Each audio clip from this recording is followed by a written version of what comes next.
adding fuel to the fire. Pro-Russia protesters clash with Ukrainian government forces in the eastern city of Kharkiv. Activists calling for autonomy from Kiev had been in control of the government administration building since Sunday.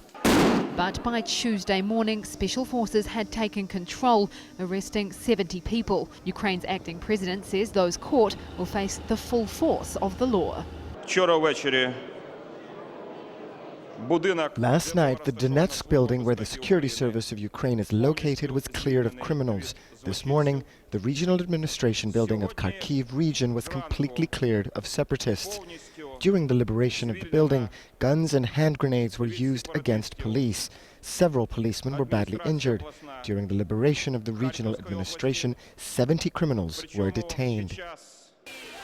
The raid in Kharkiv is heightening tension in Donetsk, where pro-Russian groups remain in control of one central state building. Protesters have reinforced their barricades, but Ukraine's Deputy Prime Minister says police won't storm the building right away and hopes a deal can be reached. But inside the besieged pro-Russian headquarters, confusion reigns. The number of armed activists is falling, and different leaders now speak for different factions. There are private talks and there are private negotiations between influential people, but no one is negotiating with the people of the Republic. But signs of the activists' continued calls to join Russia still plaster the walls, and they say they're prepared for any eventuality.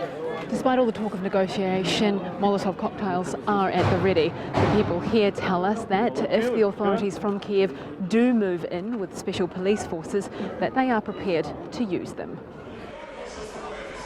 Tensions too in Parliament, where a fistfight broke out.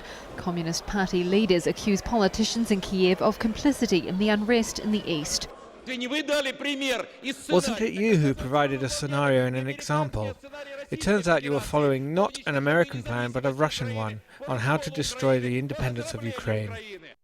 In Donetsk, support outside the government administration building is dwindling, although protesters say they'll continue calls for a referendum over joining Russia. Maintaining Donetsk is an independent republic which should be listened to as they wait for Ukrainian authorities to move. Vinnell, Al Jazeera, Donetsk.